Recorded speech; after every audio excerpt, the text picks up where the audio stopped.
Korps Marseille merupakan pasukan khusus tentara kolonial Belanda. Korps Marseille adalah prajurit pilihan dari serdadu terbaik dalam KNIL. Pembentukan Korps Marseille ini bertujuan untuk meredam Perang Aceh. Assalamualaikum warahmatullahi wabarakatuh, salam sejahtera untuk kita semua. Kesempatan kali ini catatan KJP akan membahas sedikit tentang Korps Marseille.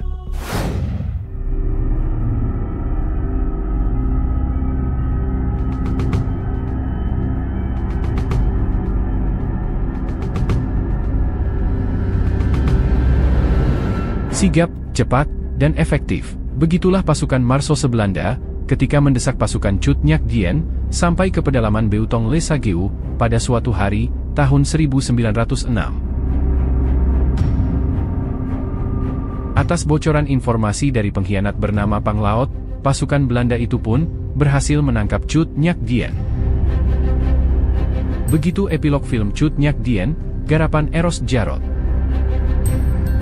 Perlawanan Cut Nyak Dien dan mendiang suaminya, Teku Umar, dapat dipatahkan selain karena pengkhianatan, juga karena efektivitas manuver-manuver kontra-gerilya pasukan Marseille. Bernama lengkap, Korps Marechaussee te Voet, unit pasukan khusus KNIL, atau Tentara Kerajaan Hindia Belanda itu, dibentuk pada 2 April, tahun 1890. Marseille dibentuk berangkat dari kebutuhan akan pasukan lebih mobile, ketimbang pasukan reguler KNIL. Kebutuhan itu muncul akibat realitas medan pedalaman Aceh yang menyulitkan untuk perang frontal. Berbeda dari Marseille di Hindia Belanda, Marseille di Eropa atau Amerika Serikat, sekadar unit kepolisian militer yang bukan diperuntukkan bagi peperangan gerilya. Sebelum di Hindia Belanda, unit Marseille sudah eksis di Eropa. Ia sejatinya semacam provost, atau polisi militer di masa sekarang, atau gendarmerie, dalam istilah Prancis, Feldgendarmerie, Jerman, Guardia Civil, Spanyol, dan Carabinieri, Italia. Sebutan Marseille yang berarti Korps Polisi Berkuda, diambil dari istilah militer Prancis, atau kavaleri provinsi di Prancis, yang berpatroli sebagai penegak hukum. Lema itu sendiri berasal dari awal abad pertengahan, Prévôt des Maréchaux, atau pasukan yang menjaga jalan-jalan kota besar. Pada abad ke-18, Marseille berubah fungsi seperti provost di kemiliteran untuk mendisiplinkan personel, dan melakoni eksekusi, tulis Harry M. Ward, dalam George Washington S. Enforcers, Policing the Continental Army. Di Prancis, Marseille kemudian direorganisasi menjadi Gendarmerie Nationale pada 1791, atau 3 tahun setelah Revolusi Prancis bergulir. Konsep kesatuan sejenis Marseille kemudian dipakai di Belanda, Jerman, Italia, hingga Amerika Utara oleh Jenderal George Washington, yang kemudian jadi Presiden pertama Amerika Serikat. Washington menyadari perlunya disiplin ketat pasukan. Perwakilan luar negeri di pasukan kontinental menyarankan dibentuknya Korps Marseille. Panglima tertinggi meminta kepada Kapten Bartolome von Heer untuk merancangnya, dibantu Kolonel Henry Lutherloh. Rancangannya kemudian disetujui Kongres pada 29 Juli 1778, sambung Ward.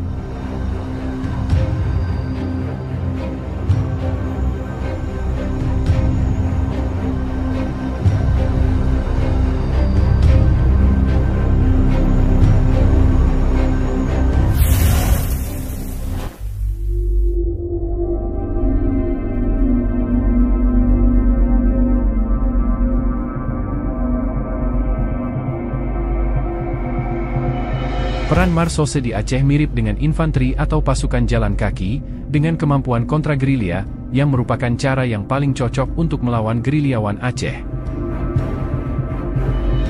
Marseille ditugaskan di Hindia Belanda, antara lain dalam pertempuran melawan si Singamangaraja 12 di Sumatera Utara, yang pada tahun 1907, berhasil mengalahkan dan menewaskan si Singamangaraja 12.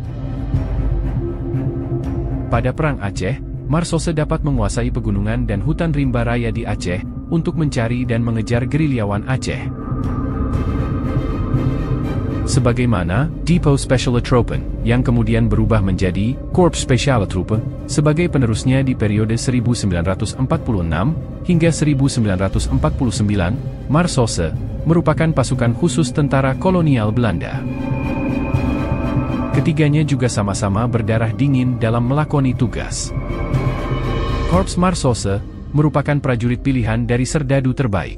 Operasi gerilya lawan gerilya adalah konsep personel Marseille yang mengharuskan prajurit hidup seperti lawannya, yakni para pejuang Aceh di rimba yang buas, dan kerap kali harus bertempur satu lawan satu dengan kelewang. Keberadaan Korps Marseille mendahului Korps Spezialtroepen, yang kemudian menjadi cikal bakal resimen para komando Angkatan Darat, yang kini dikenal sebagai Komando Pasukan Khusus, atau Kopassus TNI Angkatan Darat, tulis Jean Rocher dan Iwan Ong Santosa, dalam KNIL, Perang Kolonial di Nusantara dalam catatan Prancis.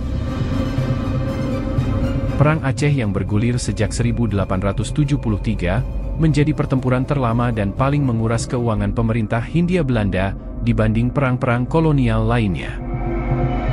Kendati pemerintah mengklaim memenanginya pada 1904, faktanya perlawanan rakyat Aceh masih berjalan sampai Jepang datang, tahun 1942, dan menewaskan lebih dari 37.000 personel pasukan Hindia Belanda. Perang Aceh hampir menelan biaya 1 miliar gulden bagi Belanda. Orang Aceh membuat Belanda kehabisan napas, tulis Pavel Durdik, dokter militer KNIL, dalam catatan hariannya, yang dikutip Rocher dan Iwan Ong. Terlepas dari banyaknya kerugian yang diderita pemerintah kolonial, Perang Aceh sedikit demi sedikit bisa diredam pasukan Marseille berkat efektivitasnya. Kelahiran Marseille merupakan perwujudan dari gagasan yang dilontarkan seorang jaksa di Kutaraja bernama Muhammad Arif. Seorang anak Minang yang banyak berjasa membantu Belanda memenangkan Perang Aceh, yakni Muhammad Arif. Dia menjabat jaksa di Aceh sewaktu kedudukan Belanda hanya bertahan.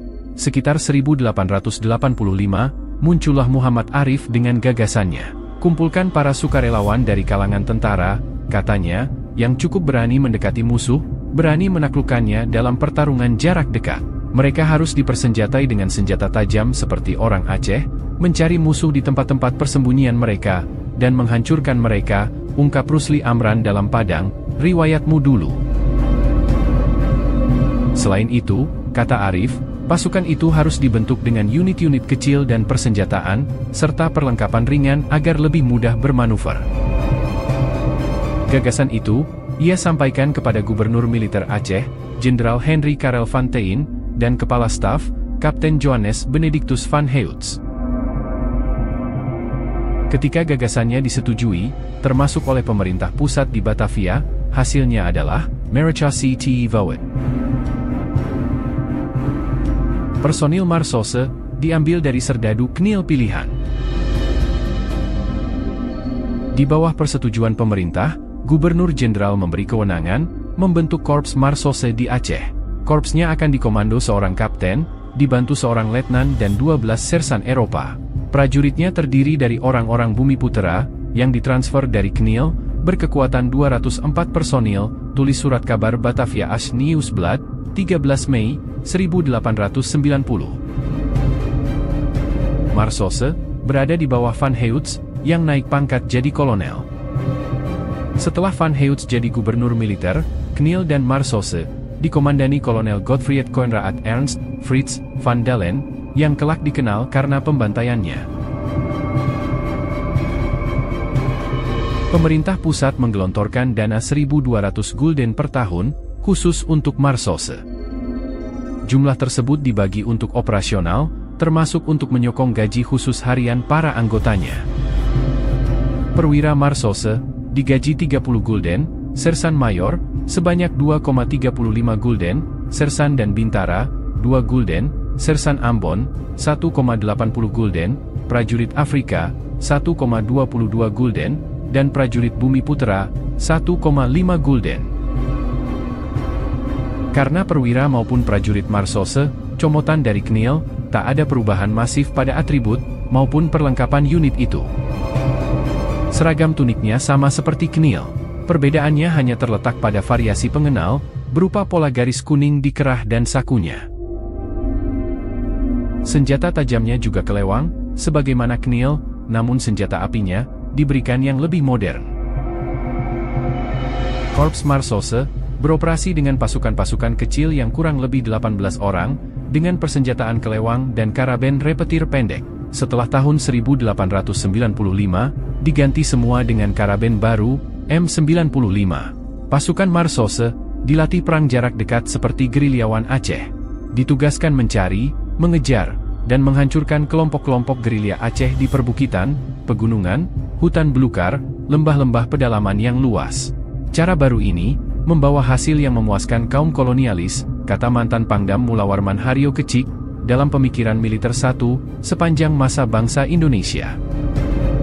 Namun, dalam setiap operasi atau manuvernya, pasukan Marsose acap meninggalkan kekejaman berupa pembantaian. Hal itu tak lepas dari doktrin yang dikeluarkan perwiranya. Para perwira Marsose merespon perlawanan rakyat Aceh dengan membumi hanguskan kampung-kampung yang diduga membantu gerilyawan dan menghabisi populasinya yang menolak menyerah pada Belanda.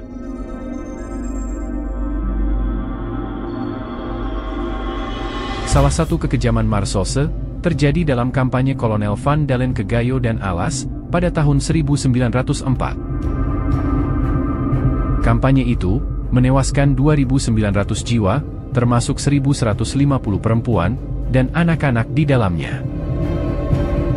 Yang paling memancing reaksi keras dari pihak Belanda sendiri terhadap kampanye itu adalah pembantaian Benteng Kutareh, 14 Juni 1904.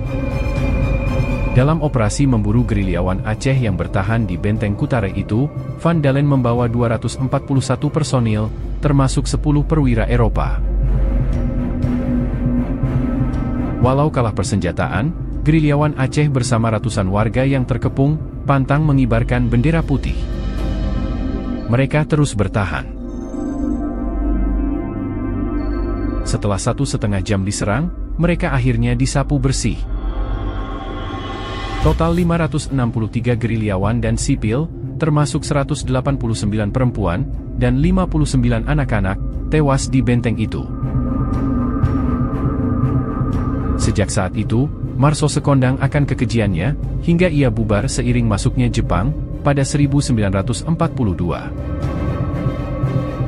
Pada waktu itu, timbul suara di Tweede Kamer Belanda, yang mengutuk tindakan Van Dalen, seperti Victor de Stuurs, sebagai pembunuhan massal yang biadab. Tetapi perang Aceh tetap dilanjutkan, karena masih menguntungkan kelompok kapitalis baru. Para kapitalis birokrat ini, mendapatkan uang banyak dari pembelian atau produksi senjata dan perlengkapan baru, tandas Haryo Kecik.